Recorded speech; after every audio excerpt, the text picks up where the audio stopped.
is seen on camera talking about the history of the series. Of course, this episode is in there, and if you were to do a comparison, you would be pretty amazed to know what John did with his partner to add the special effects. He didn't want to make it look like it was brand new, modern, the way they updated the old Star Trek series with special effects.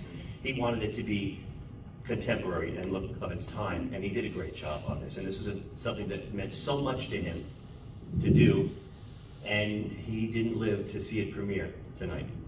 He saw it, of course, but it was nice that we could run it. So now we're going to go into the next film. Now, when my friend John Marsalis, the film collector, archivist, and pianist, found the second reel of Battle of the Century in a collection of film he had purchased, it became worldwide news. New York Times, LA Times, and it got to premiere in Pordenone. But at the Cincinnati Suns Convention, we, over 250 of us, got to watch it on film for the first time as a group. And because John is such a good friend, he allowed me to get my own print of Battle of the Century, and some of us other film collectors. When John heard that it was being run in Cincinnati, he called me and said, I want to run it for the Saps. Only the Cincinnati tent and my Hollywood party tent in Hollywood got to see it. This is before it came out on DVD. And John was desperate because he loved his Saps and he wanted you to be among the first people to see it. And I told him, you know, it's not available on DVD. It's only that 116mm print, and John made a printing negative, and John Field said, and I know you got a print. And I did something which I will tell you now, which I couldn't tell you then, and I didn't want him to tell you it was from me, but I had my print transferred to digital for John so he could present it to you back in, I think, 2018. So you were among the first people in the world to see it. And I know you saw it because all of a sudden there were emails and phone calls to me saying, where did John get that? Help me, I need to have it. First call was Randy Scredfett. And I did not allow it to be out. I did it for John out of passion for film and out of love for John and for the Saps. So what you're going to see now is what is available all over the world. And we're running it tonight in tribute to John because you were among the first to see it because he wanted you to see it. So, Russ, did you want to talk about it? Because I know you're going to be providing magnificent musical accompaniment live, which of course is enough reason to celebrate. So you're going to come walking down here, I believe? Oh, here he comes. All right. I had to get a substitute projectionist. Oh, that's all right. I think that's great. Oh, by the way, Ray Quartz, you heard about the impression? I'm the guy that would do dueling banjos with John over our Ray Quartz impressions. All right, let's hear it. Well, I gotta tell you about that. There's something about you got to know. I'm sorry, you don't know. If you knew him, you'd be on the floor. And John Field's doing W.C. Fields. Oh, goodness. And John Field, he always said, remember 2 peas in a pod, duh? No. And Stanley would say, 2 peas in a pot. And Bobby said, no, it's 2 peas in a pod. Pod, duh. Pod, duh. So I would always greet John as John Field, duh. Field, duh. Anyway, I've known John since 1980. So what is that, almost 44 years? Again, another December baby. I was born December 14th, 1957, 12 days after John. So I think maybe this is why we were as simpatico as we were, even though I, like everyone else, had my moments with him. But the soft center was extremely soft, extremely tender, extremely wonderful.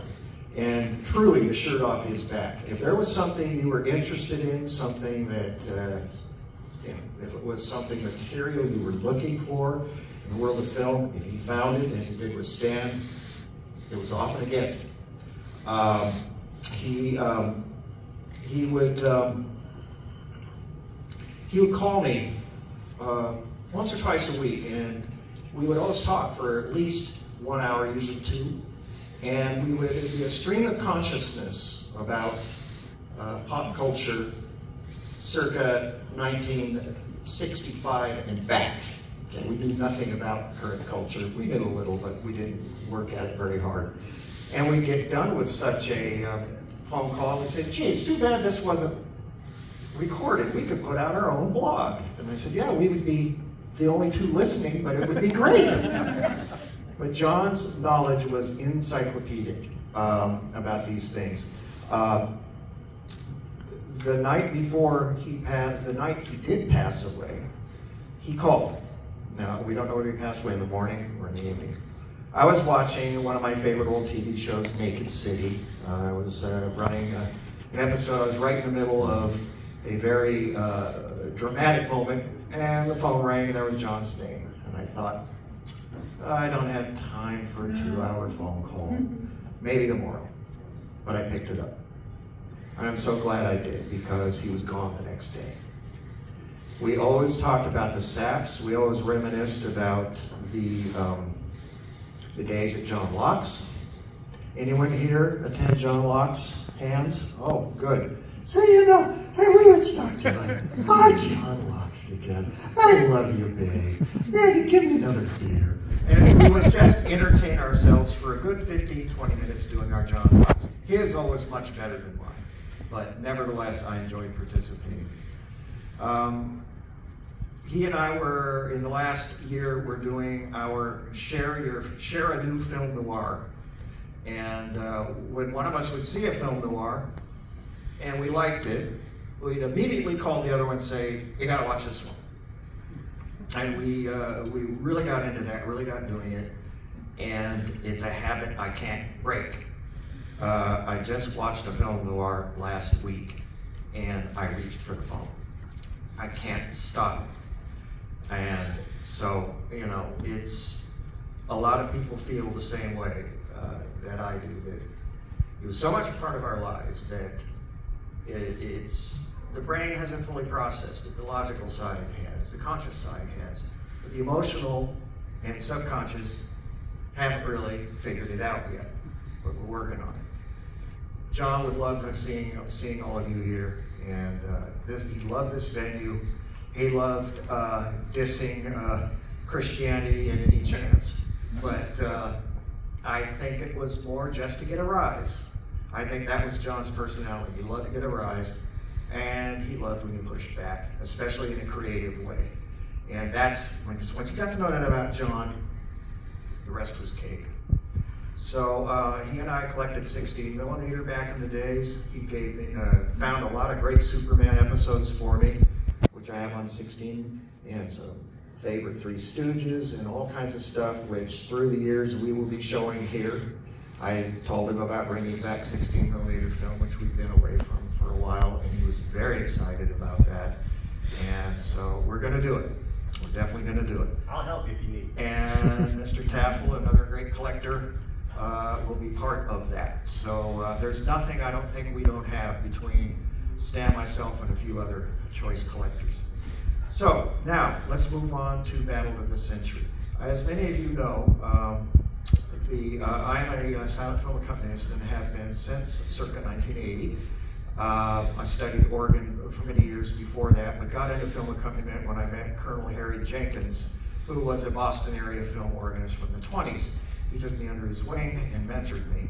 And I've been doing silent films ever since and love the genre, which of course dovetails perfectly with Laurel and Hardy, because not only do we have the Laurel and Hardy silent pictures, but we have a great output of solo Hardys and solo Laurel films, which are all great joys to accompany and a great honor to do.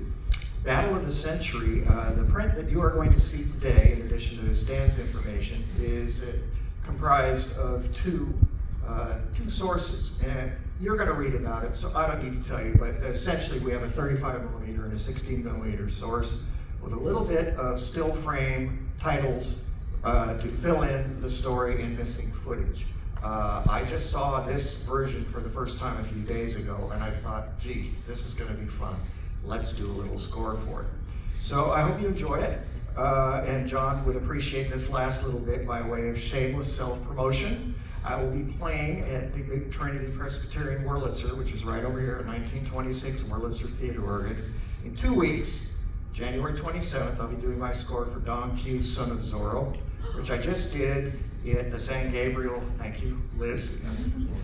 I just did at the San Gabriel Mission Playhouse a few months ago in the city of San Gabriel at their marvelous Wurlitzer. It was very well received. And so if you can come, please come up and say hi and you know, represent the Saps, represent John. He was always a big supporter of my film accompaniment, a big fan, and would always try to put a silent film in whenever he could during our meetings. So please enjoy the Battle of the Century and my little offerings helping move the story along as they did in the silent era.